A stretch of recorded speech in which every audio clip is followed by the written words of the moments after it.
Good afternoon, everybody. It is a privilege to welcome Professor Robert Engle, as you all know, Nobel laureate, and one of the most influential econometricians of our time. He is best known for developing the ARCH model, which transforms how we model and forecast financial market volatility. And what best time and occasion to talk about volatility than these days? His work on co-integration has shaped how our understanding of long-term relationships in asset prices, and his research in market microstructure has provided lasting insights into liquidity and trading behavior. Professor Engle is the founder and director of New York University's Stern Volatility Institute, which publishes weekly data on systemic risk across countries through its VLAB platform, which he will show today. This is an invaluable resource for risk-focused institutions like ours. He earned his master's in physics and PhD in economics from Cornell University. And most recently, in 2024, he was awarded a doctor honoris causa by Comillas Pontifical University in Spain. His work is directly relevant to ADIA and ADIA Lab, where a deep data-driven understanding of risks, price dynamics, and sustainability are highly relevant. So it was a great coincidence that a few weeks ago, he mentioned that he would be coming to Abu Dhabi, and we grabbed that opportunity to organize this little event. And we really love to have you. Thank you, Robert.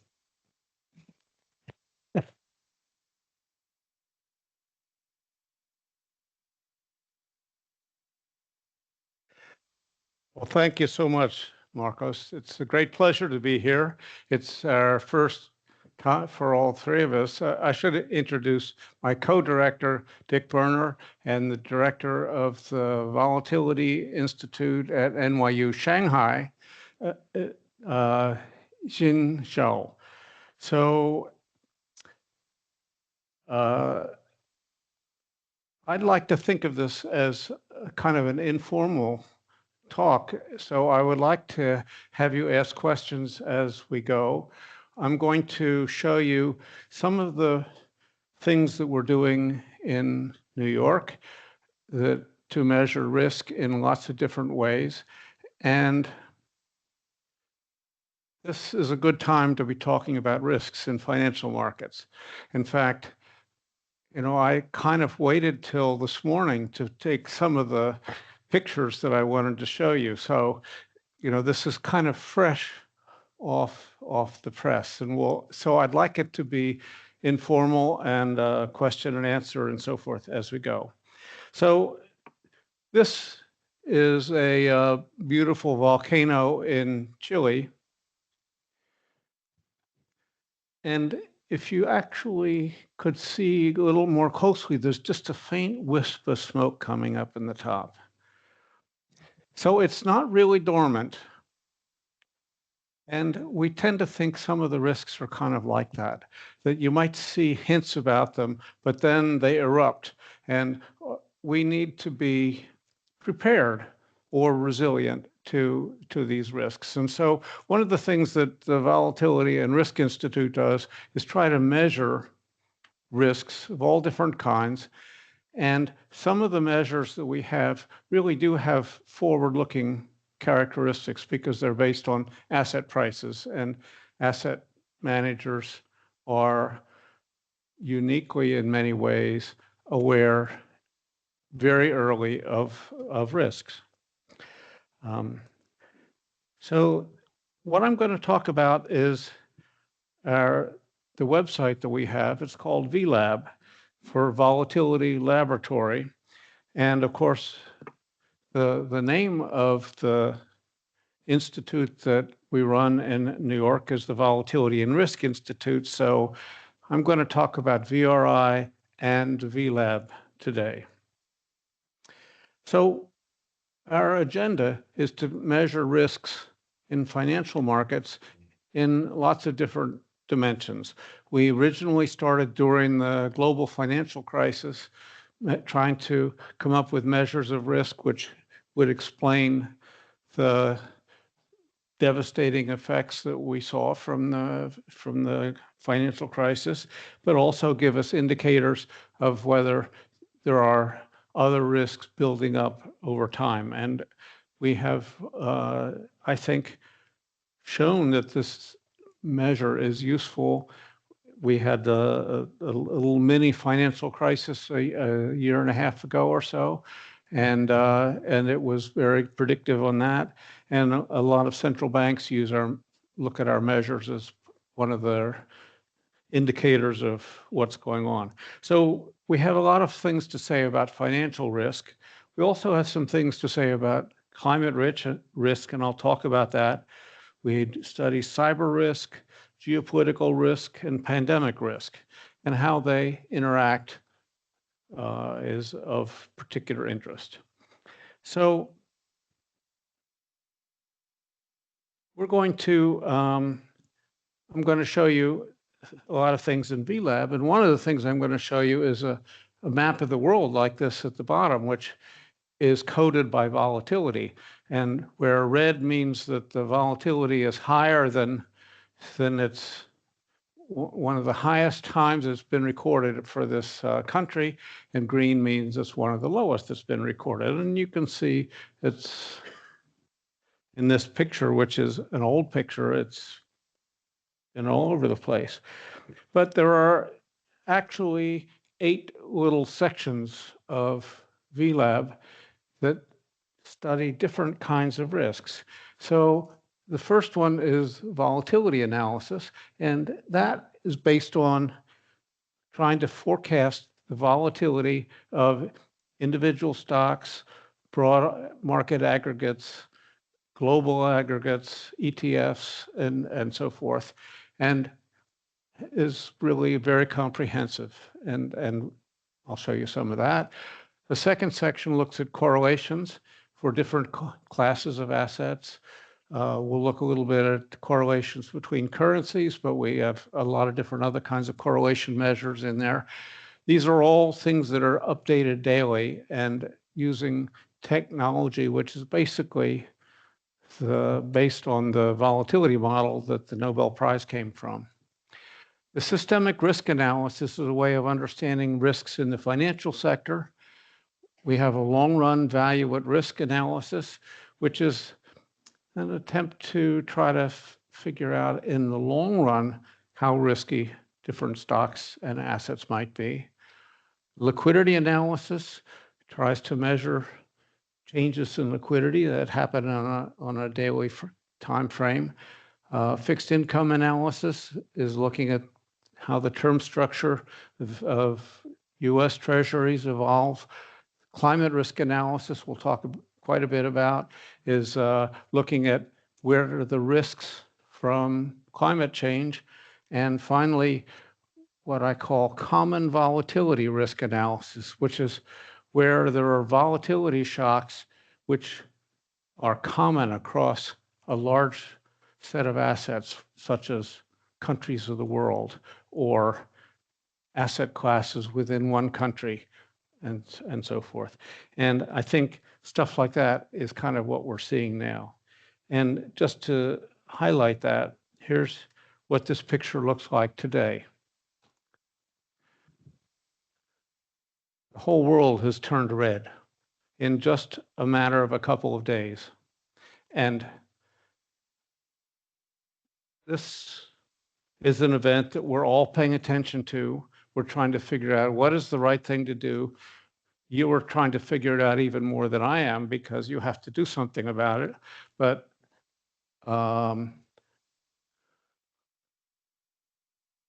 it's a dramatic picture, I think. And it does suggest that this is not really just a US problem or a China problem or Canada or whatever, but it's a global problem. And what are the asset allocation implications of this? We should all be in Brazil? I don't know. I don't think I believe that. But anyway.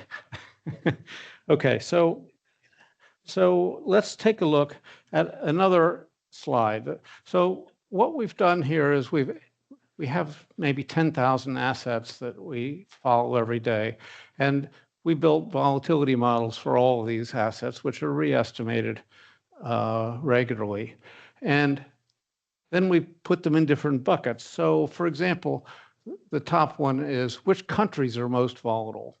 And at this moment, it's the United States, but you can see that there are many others that are highly volatile too. I mean, and this is annualized volatility at the bottom. And so when we're saying that Sweden has volatility of 40%, that's, you know, that's pretty high. Down here is currency volatility, and the ruble is still at the top of the list. Up on this right is industry by sector, and energy is now at the top, was healthcare for quite a while. Now in commodities, it's cocoa. Actually, interestingly, that's now passed over natural gas. But, you know, this gives you a snapshot of kind of where the action is going on in geographically and by sector and by commodity. So if I had the website open and had put my mouse on Mexico, which had turned red, this is kind of what you'd see. You'd see the volatility of each of the sectors in Mexico. And this volatility is kind of wherever it is relative to its past of that sector. And on the right-hand side is the Mexican Stock Exchange, which I guess has a equity volatility of, I guess, 33% today. I think this is today. Peso 17%. Both of them have actually just gone up. So this is what's behind the map. And what's behind each of these are individual stocks whose volatility has been measured. So if you click on the little right arrow by energy, you'll, am I? No.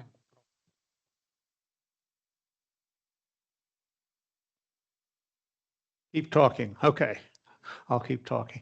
So if you click on the energy, up come maybe a dozen or more energy stocks that are classified as energy. And here's one of them, which is Corporate Immobiliaria Vesta.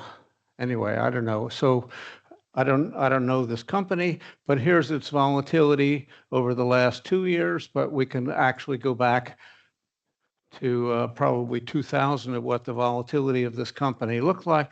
The top curve shows how it's moved around, and as you see, it spikes up right at the end here, and that's what happened probably Friday. The bottom curve shows in green the level of the stock, and in blue the change from one day to the next.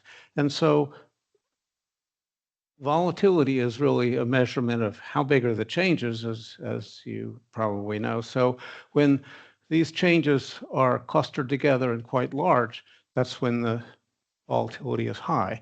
And these are all estimated with some kind of Garch or volatility model. This one from the label is an asymmetric volatility model. But one of the things we did, why we did this originally, is because there's a lot of research on volatility models. And the question really is raised in many cases is which ones are better?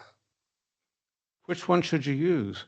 And so we thought, well, maybe by looking at this with 10,000 assets over time, we would come up with an answer as to which was the best volatility model to use. But really, I think the answer is even simpler than that. They're all pretty much the same.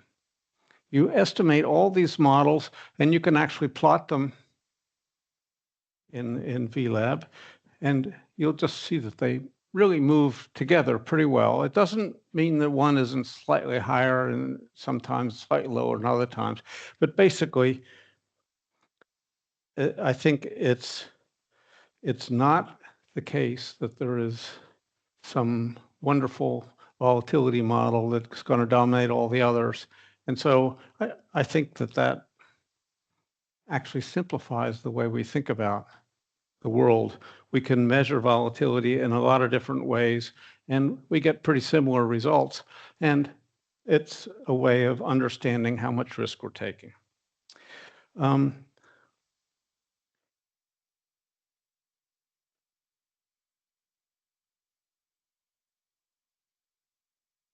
The correlation between the volatility models. I don't have a number, but I bet it's 90% or more. Why is that so high? Because they're all using the same data. First of all, they just use different models, and it's the same thing that looks like a shock to every model. When the returns are really big, volatility goes up. When returns are really small, it goes down. And on average, they've got to give the same answer. So it's a question of how fast they respond to it, and it's kind of the same shocks. I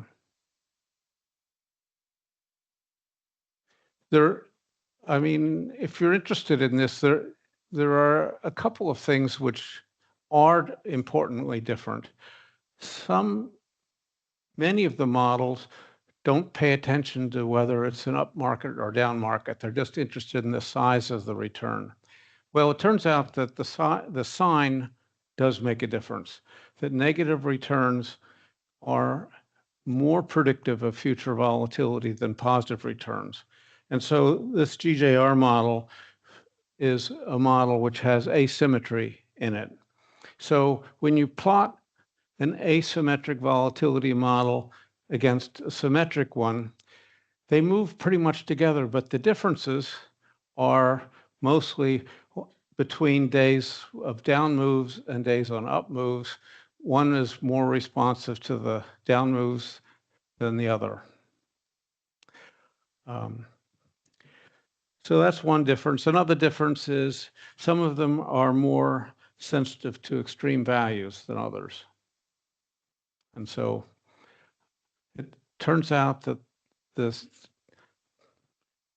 well, from some points of view, the ones which are statistically more robust in the sense that they allow the extreme values to happen seem to be not as well behaved in different applications. And so it's a little bit of a drawback allowing that capability. Okay, so we could come back to that, but I'd like to turn next to correlation. And for example, look at what's happened to correlations between exchange rates. I mean, exchange rates move around a lot. They go up and they go down. Volatility models use as an input the stock returns or the currency returns. Correlation models are, of course, bivariate. They talk about the relationship between one return and another return. And so there's a matrix. For every asset you've got in here, you've got a bunch of different correlations. So in the currency section, these are the currencies we look at. Abu Dhabi is not in this list.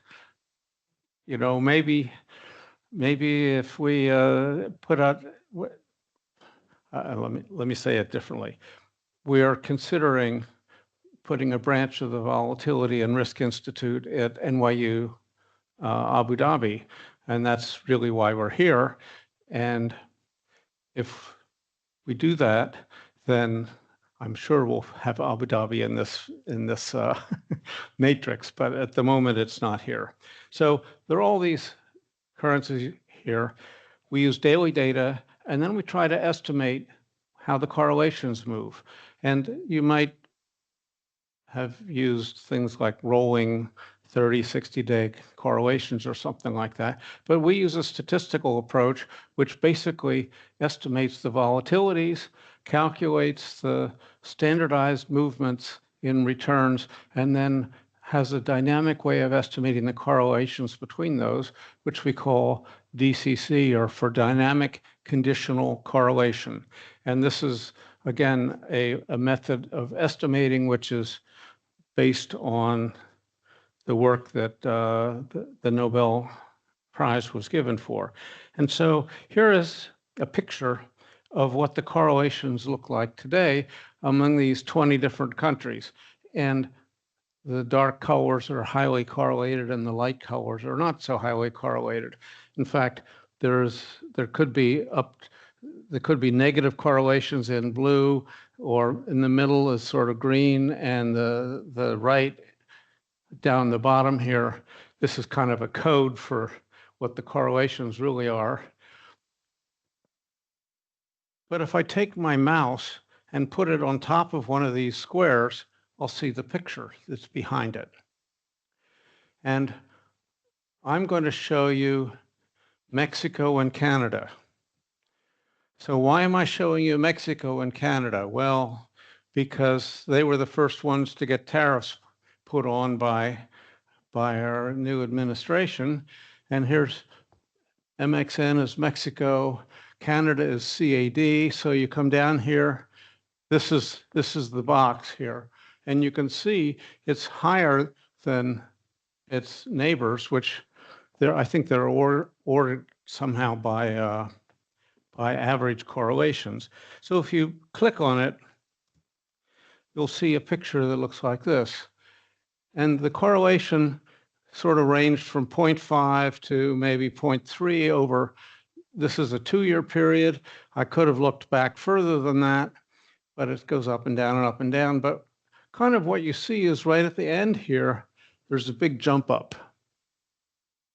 And that, I think, is the tariff day, when both Mexico and Canada realized that their economies were actually going to be impacted pretty negatively by these tariffs.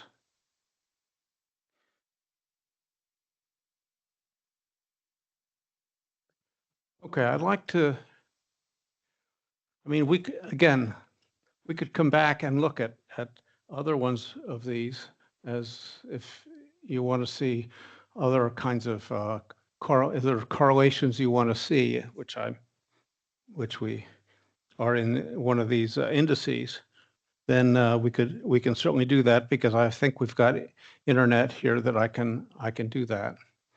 But short of a question on that, let's go and look at this S-risk measure, which is a measure we developed during the financial crisis, and it's designed to ask whether a bank is fragile. And what that means really is, what we're really trying to measure is how much capital this bank would need to raise in order to function normally if we have a big drop in market equities. In other words, if there's a negative event which really impacts the bank, will that actually lead to the banks being insolvent, or at least undercapitalized sufficiently that they need to raise capital? And so S stands for systemic risk. So this is a measure of what we call systemic risk. So many people have contributed to this, but let's move on. So what we're doing in this case is we're going to look at how the stock price of a financial institution responds to changes in the broad market.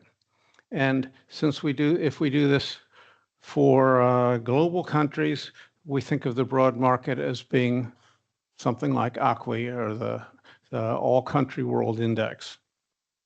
So if we have a market decline that's extreme but plausible, that is fairly large, what would be the impact on some particular financial institution? And the argument is that there's a beta. And so when the factor goes down, then the beta explains how much the stock price would be expected to go down. And when the market cap goes down for a bank, if the market cap goes down sufficiently, it may need to raise capital because it's getting the liabilities don't go down, so that the leverage would have increased substantially this bank. It may not be able to continue to function normally if it doesn't get up to a normal kind of a capital ratio. That's the idea. So we're going to estimate a beta of these financial institutions. But the beta, we think, doesn't stay constant. It changes over time. And how do we estimate a beta that changes over time? Well, econometrics has some solutions, one of which is to do rolling regressions, where you say, okay, let's use a couple of years of data and let it run through. But the problem is that how do you choose how many years you want to use? Because it depends on if you use a big window, things don't move very much. If you use a small window, they jump around all over the place. So are you really seeing anything except for noise by doing that? And so instead, we're going to use an estimator, which I call dynamic conditional beta, which says, you know, we know the formula for beta in a one variable regression. It's just the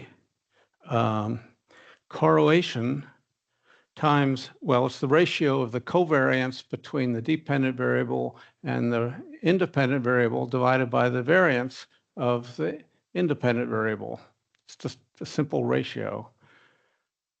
But I've just told you that the variances of all these things are changing over time. The correlations are changing over time. So the covariances are going to be changing over time. And we can just use that same ratio of the estimated covariance over the estimated variance, or not just the estimated, the predicted one for tomorrow. 1 day ahead prediction of the covariance over 1 day prediction of the variance is an estimate of what you think the beta is going to be tomorrow. And that actually can be generalized to a multivariate case, but in this example, it's just a univariate, and it's quite simple. So we're going to see betas that are changing over time. And as they change, the impact on financial institutions also changes. So what is the measure we construct based on this? We want to know what is the capital shortfall for this financial institution conditional on there being a crisis, or that is a big fall in the global stock market. So we're going to look at the difference between the capital that we think a bank needs, which would be some fraction of its assets. And so little k is the fraction that we think a well-managed bank should have, times the debt plus equity of the institution minus the equity. So the difference between there is the capital shortfall. And we want to know what's that going to be under the counterfactual that we have a stress to the equities. So conditioning on the crisis, it means that there's going to be a fall in the equity of the bank. So plugging in this formula, we can actually calculate exactly what we expect for any bigger particular stress that we think is going to happen to the global marketplace. So, you know, basically the argument we use is that How big a fall do we want to be protected against? Something which is extreme but plausible. What we tend to use is we look at the 6-month returns over time. Sometimes they're positive, sometimes they're negative. When they go negative, we ask, what's the 1% worst outcome? So we use the 1% quantile of the 6 monthly returns, and that's what we're stressing. So it's something which happens rarely, but has happened, and which in this case is a 40% drop in the global equities over a 6-month period. We haven't got that going on now, but we're halfway there, maybe. And so we can plug this in. We get a measure of the capital shortfall. It depends a little bit on K, what kind of capital ratio we think is normal. Where we use 8%, which is pretty good for banks. It might not be so good for some other kinds of financial institutions, but that's what we use for all of them.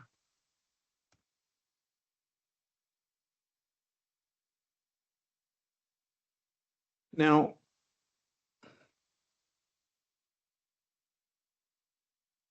how much is too much? That's always the question when we want to ask, when are you taking too much risk? Well, maybe we don't usually know at the beginning, but when is an economy taking too much risk? Something we might be able to estimate based on historical data. And so we'd like to calculate the probability that this amount of S risk is really too much, that the financial markets can't sustain this amount of S risk. And in particular, we could then come up with an expected an estimate of what the probability that we will be having a financial crisis really looks like. Now, I must say, this is work that I did some time ago, but it's not so irrelevant today. And so I'm going to show you just a little bit about it, but mostly I'm just going to show you the results. We used an indicator of when an economy is in a crisis that Christie and I think it's Paul Romer did for 24 countries. And so only for these 24 countries will we be able to do this calculation. But the idea is that because S risk is a capital shortfall for one bank, we sort of say it's a way of trying to see how risky the bank is. But when many banks are risky at the same time in the economy, then they can't buy each other, they can't subsidize each other. They're going to ask for bailout from the government. And so we think this is a country-specific number. So by adding up the S risk for all the financial institutions, we get a measure of how vulnerable an economy is to a financial crisis. And we compare that to, for example, the GDP or the sum of the assets of the banks over time. And then basically run a little regression of whether they're in a crisis against how much risk there is. Well, the data is kind of noisy. This is what the indicators look like. You can see a lot of it is done shows up around the financial crisis, but there were some financial crises in some of these countries earlier than that. And those also make a difference. So because of the way the data is working, we have to estimate this with a Tobit model. And the Tobit model means that we get we have to make assumption about the whole distribution of returns. And we have just a little simple model of this. And this is now published in the Journal of the National Academy of Sciences, so it's can't be changed very easily. But anyway, and when we look at data, well, so from this Tobit model, we're going to be able to calculate the probability of a crisis and really how far away we are from having a crisis for a country.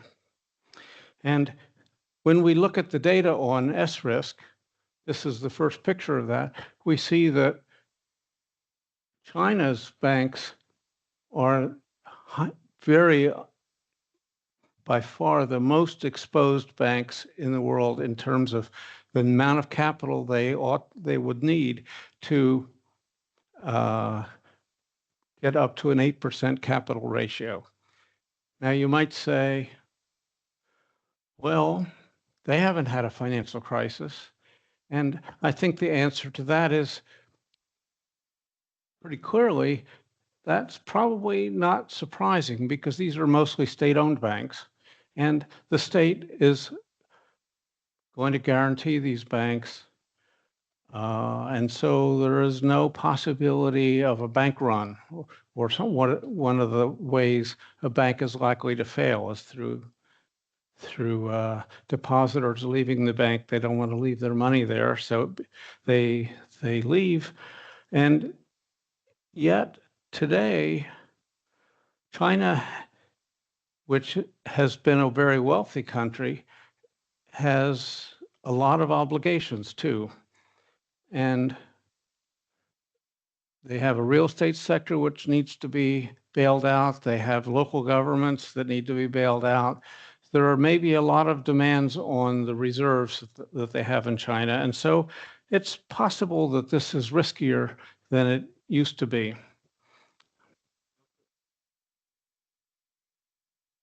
I'm sorry?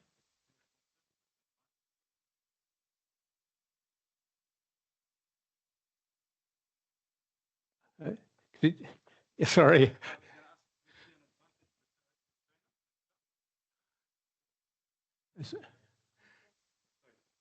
Yeah, I'm sorry. Can you just say it one more time?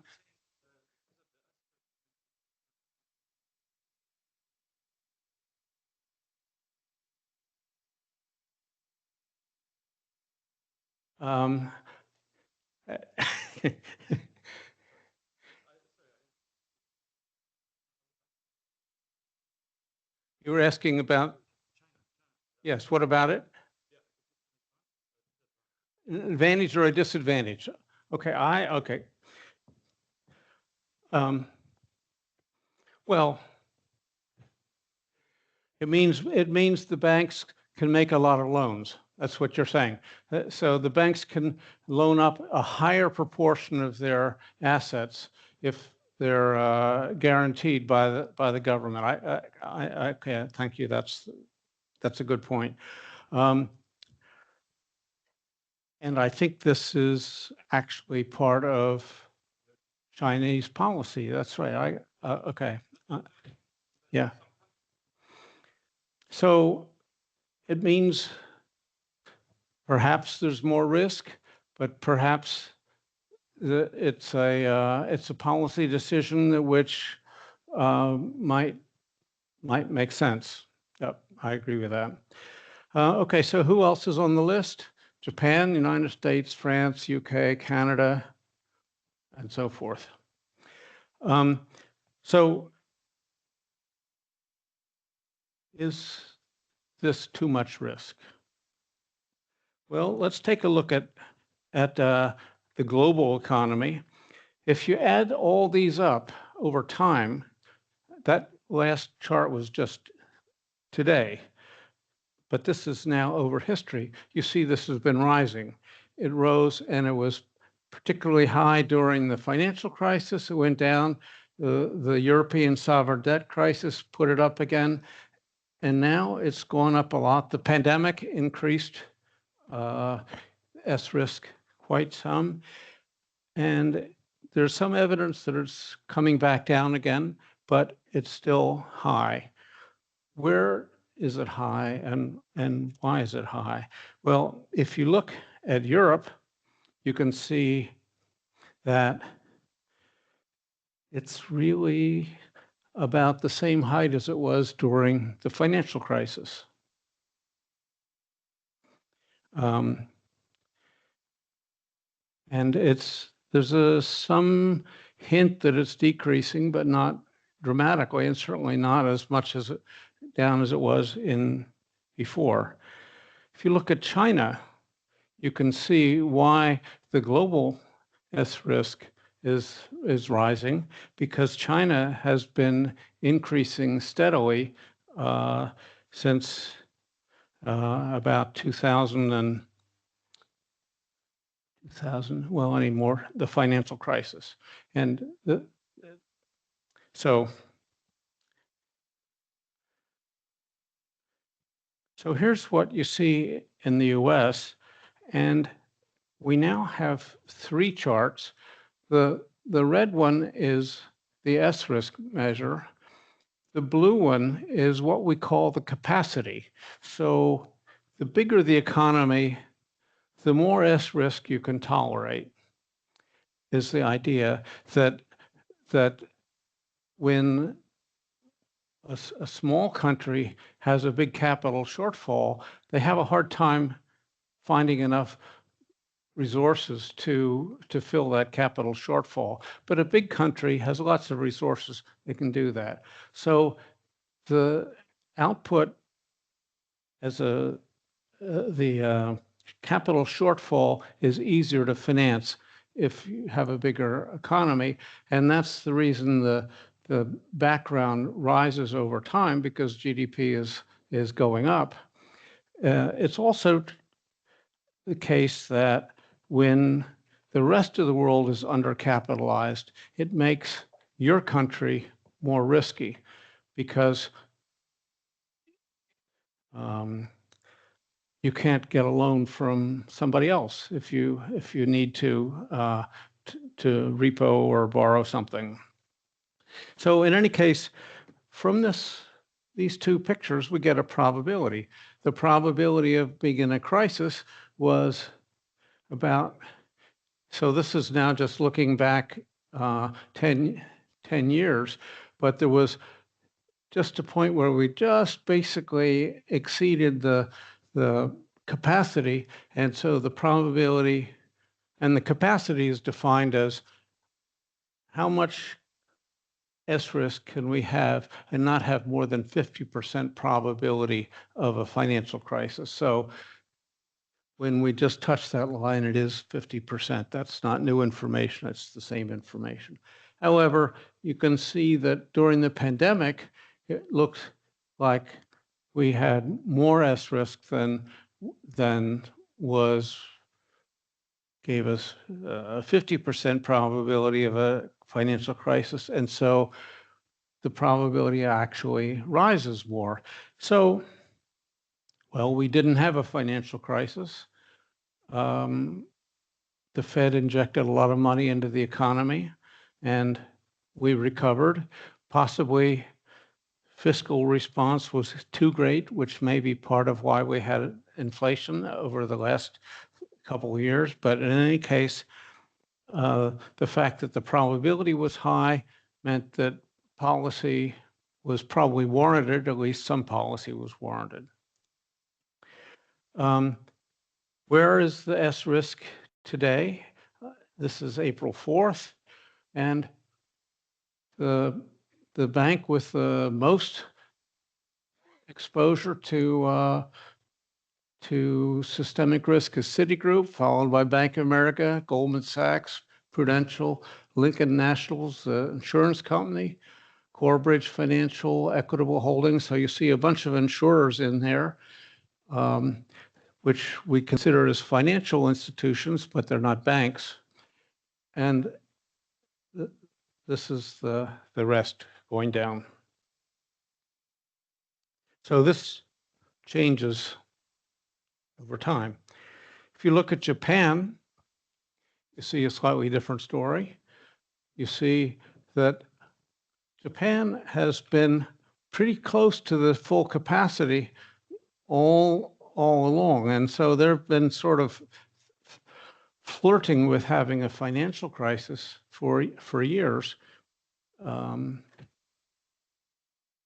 But that's what at least that's what our model says.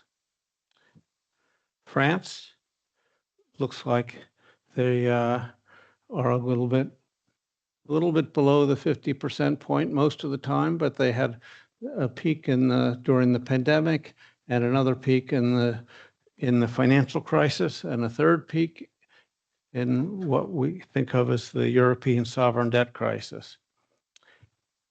There's Canada. And so we do these for many countries around the world all the time. I thought I had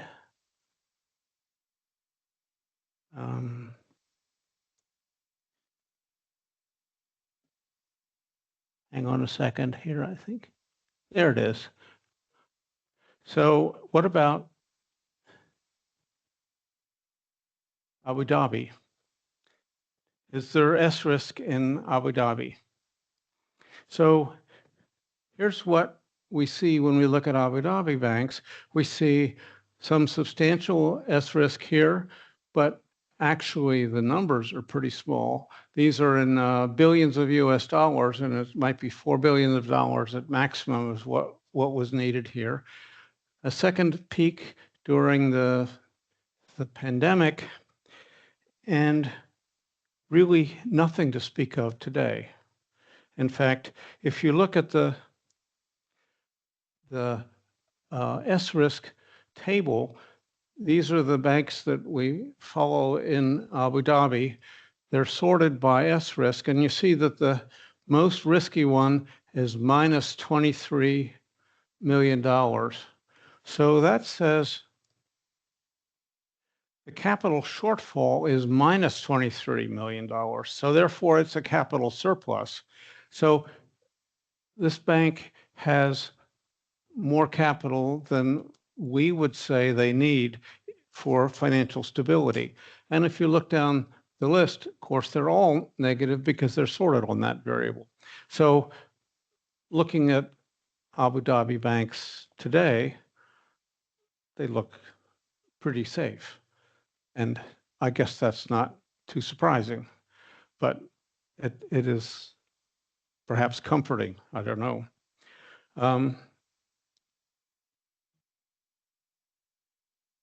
Okay, so I skipped one slide. I think I have to come back to it.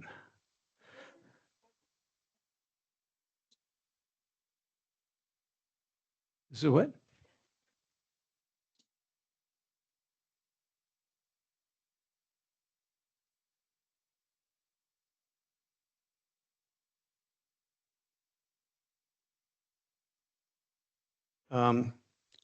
So you're talking about the spillovers of risk from one country to another? Okay.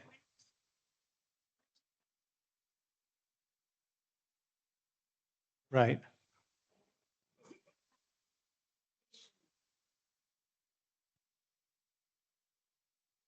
The individual banks are done one at a time, so it's not impacted from a modeling point of view, but it might be that if all the banks around you are healthy, you could take more risk. And so it might be that a bank in Abu Dhabi would say, you know, this whole environment is so well capitalized that nobody is going to think it's a problem if I take more risk. And they might make more loans that way. So you could imagine it would be some spillover like that. Thank you.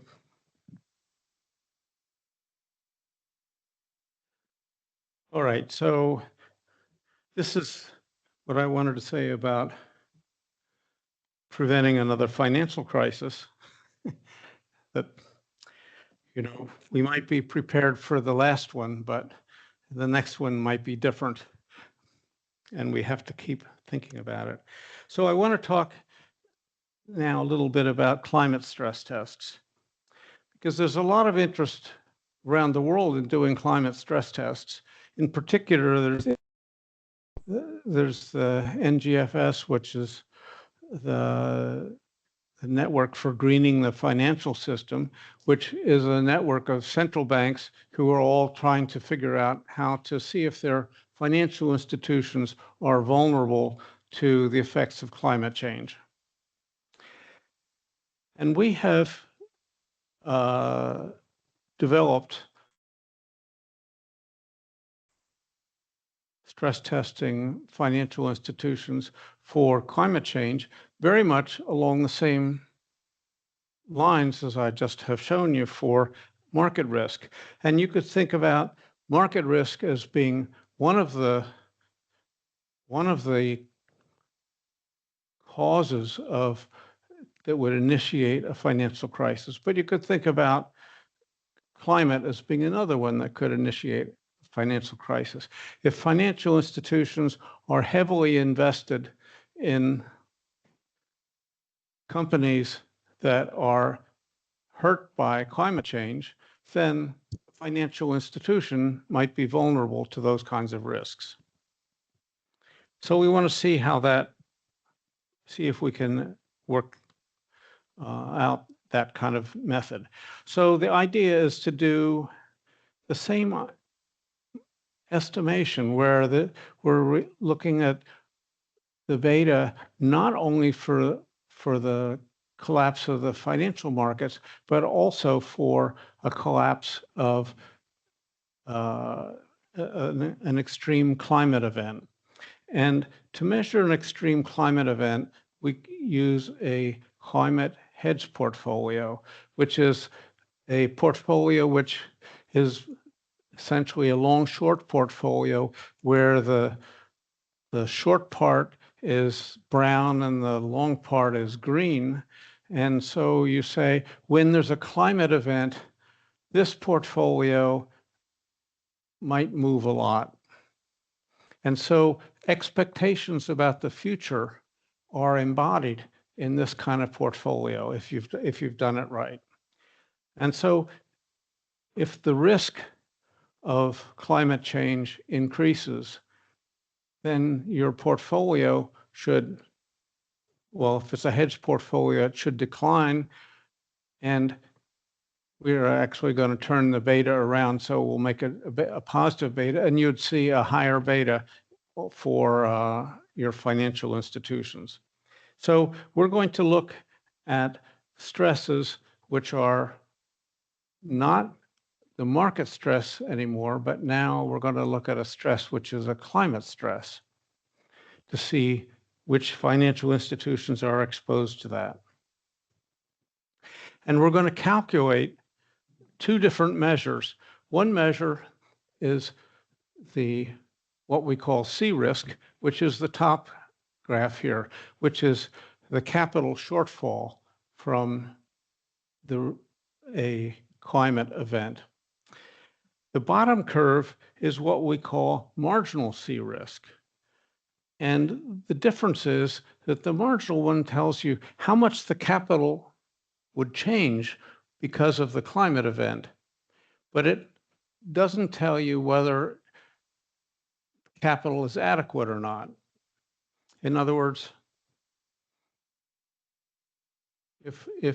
when you look at, well, you look at the top curve there, it looks like during the financial crisis, this was elevated, but it was elevated not because of climate, it was elevated because the banks were undercapitalized in that period. It's the same thing that we saw with the S risk because the liabilities are high compared to the capital that's being held by the bank. The capital ratios are already low, so that it looks like there's a capital shortfall, but it's not due to climate, it's just, it was already there before we did the stress. actually, let me say it, maybe that's a better way to say it. When we did a market stress, we could have looked at the level of capital needed before the stress and the level of capital needed after the stress. I only showed you the after effect, but now I'm showing you both. I'm showing you here with a climate event, what's the capital shortfall after a climate stress, and what's the difference between today and after stress, and that's the bottom one. And what you see is that our banks in the US don't appear to be particularly exposed to climate risk. Sometimes it's positive, sometimes it's negative, not really too much. During the pandemic, it seems to be positive, but that's the only time. So maybe this is not a problem in the US. If you look in China at the same thing, you see that it looks a lot more like the banks are exposed to climate risk in China than they are in the US from the bottom curve. And of course, you see from the top curve that their undercapitalization still is not changed from what we saw before. If you look at, for example, France, you see a little more evidence of climate risk in the banking sector. And if you look at UAE, there is a hint of exposure to climate risk in the banking sector, but it's not that big. I don't know. How do you define climate risk? How do I define climate risk? Somebody asked that question. It's me here. Thank you. Okay. I'd like to see who asked the question. Okay, we have a hedge portfolio, which let me tell you exactly what it is. It's made up of 3 exchange-traded funds. One is the S&P 500, and we're long the S&P 500. We're short 70% of an energy exchange-traded fund, XLE, and 30% of a coal exchange-traded fund, KOL. So these 3 ETFs are what I think of as our climate hedge portfolio. And what we've done is we've looked at the returns of this hedge portfolio over time and looked at the worst case of this, which is when the energy stocks are really decimated. And if we look at the 1% point on this 50% on this 5.5 year window, that's what I mean by a climate stress. That the energy companies in this portfolio go down as much as almost the worst we've ever seen over a 20-year period in the US. Thank you, Professor. Welcome.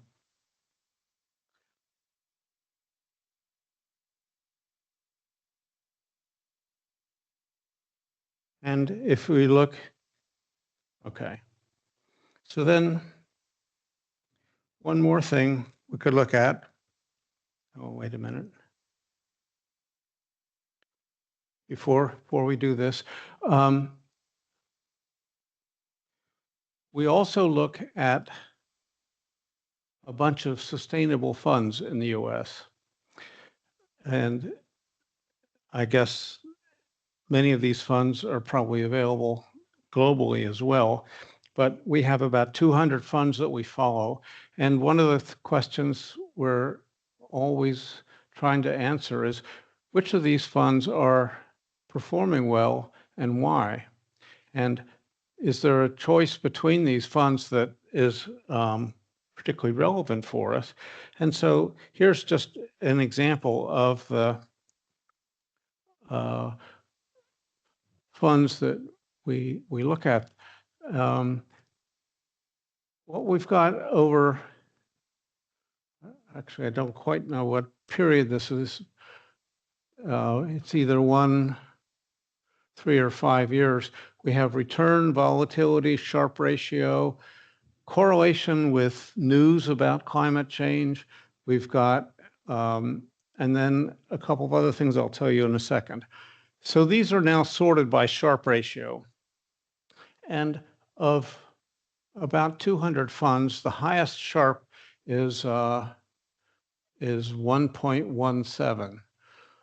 And the second highest is only 0.4, 0.17. So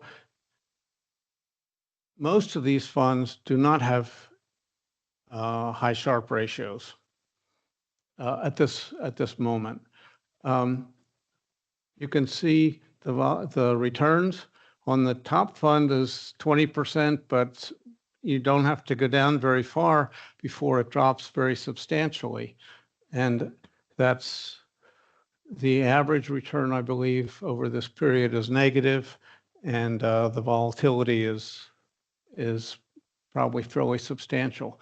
When you look at the names, you see sort of why they're all different. Here we've got a carbon impact ETF. You've got an energy transition and infrastructure, a China Clean Technology Index, an international sustainable equity fund, a low carbon equity fund, emerging markets equity fund, or ESG emerging markets equity fund, responsible.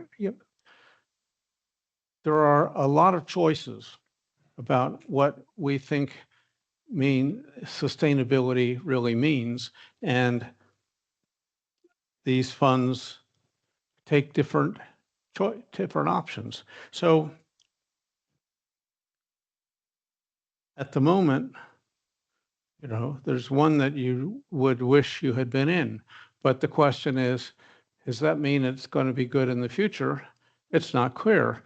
And so we've actually done some work trying to figure out, can we use the past to help us tell which are the best funds in the future? And we have created a fund which we call the CEP, which is a climate efficient portfolio, which is a portfolio of these 200 funds, which is designed to be minimum variance, long only, and as highly correlated as possible with climate news. So here we see correlations with the climate news. In fact, what we are really doing is we regress each of these funds on common risk factors and then a climate news factor. We take the beta from the climate news factor and we try to get this portfolio of funds to have as high a beta as possible on the climate news, as well as a minimum variance. We do this as a kind of machine learning procedure, and we do it once a month, the beginning of the month, and we hold this portfolio for a month. We do it again, hold the portfolio for the next month. And it doesn't change every month, but it changes most of the time, but it typically only has just 2 or 3 funds in it because it's just the way the algorithm works. So anyway, that's a little peek at the various things we're doing with the climate sector. Amelia gave a much more detailed talk over at NYU yesterday, but we could do more about that later. The last thing I wanted to say something about is common volatility, or COVOL, which is a new measure that we've created, which is a way of trying to decide what are the big events that really move financial markets. So the idea is that every day we forecast what the variance is going to be tomorrow. And every day these forecasts are wrong because the squared return, which is our momentary estimate of what the new variance is not equal to what the forecast was. Sometimes it's bigger, sometimes it's smaller. That's perfectly natural. What's interesting is that these forecast errors, the difference between the squared return and the ratio actually of the squared return to the predicted variance, when it's high for one asset, it's likely to be high for another asset, and maybe for another country, and maybe for another asset class. And when it's high for many countries, we think of this as something like a geopolitical risk. When it's high for many asset classes, it might be a domestic asset classes within a country. It might be like a domestic political shock. And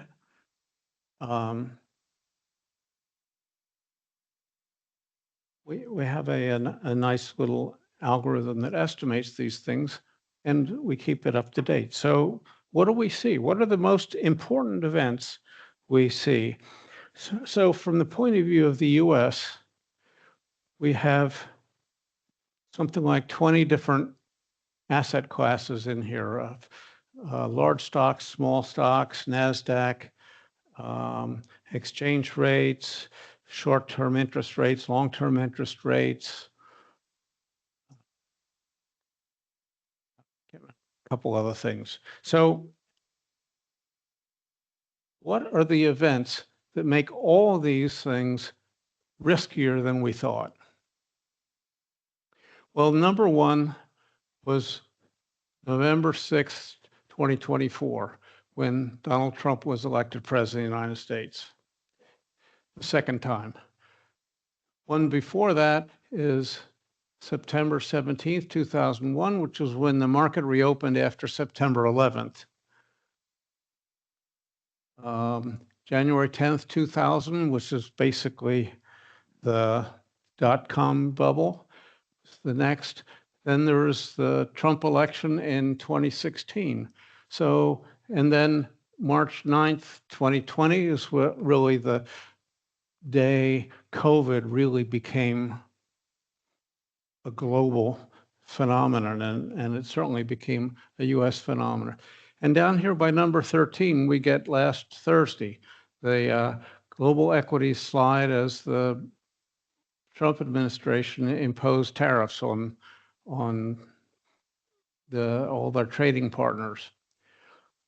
So this extra column here is the column of this factor that we've constructed, which is a factor of extreme events. And how big it is? Well, it was 49, and this is only 18. So it's maybe a small event compared to the Trump election, but it's pretty devastating. It's a pretty big move in the markets. And I don't know whether why Friday doesn't appear here, but probably the reason is that Thursday's shock is in the prediction for Friday. And so that information on Thursday actually predicted a higher volatility already on Friday, and so the market wasn't quite so surprised by what happened. I'll be interested to see whether anything this week turns out to be so important. The other one to look at is a country COVOL. So this is something like 50 countries, I think, around the world, and we've got equity ETFs in each of these countries, and we're looking at the events which drive equities everywhere in the world. So March 9th, 2020 is COVID.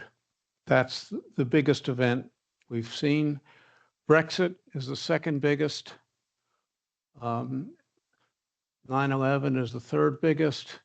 Then there is a sort of a hint of the financial crisis coming in February 27th, 2007. Tension between Russia and the Ukraine actually is in 2014. I think this is the Crimea takeover and so forth. Down here, here's the Chinese flash crash. April 3rd is here. It's number 9 in the global market. So it's even more influential globally than it was in the US asset market. And Donald Trump's election actually appears globally too.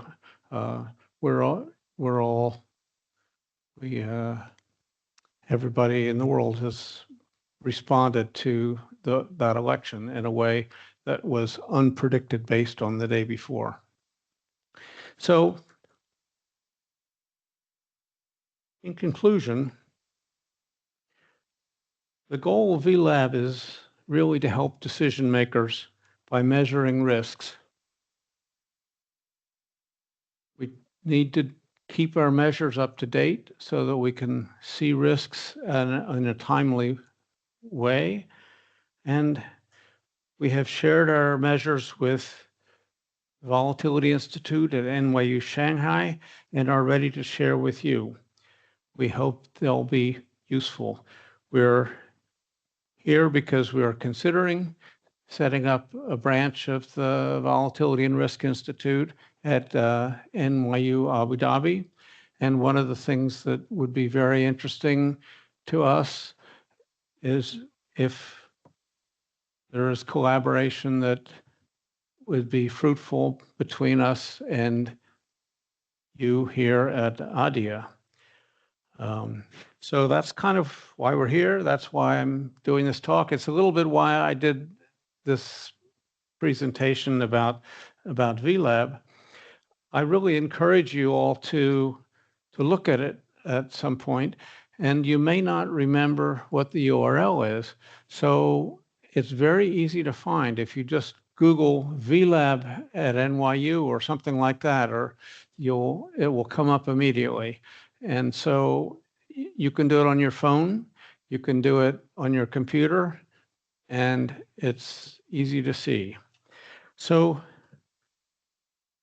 risk is sometimes hard to measure. It's sometimes deceptive. But, you know, if we work together, we can make the world a safer place. So thank you.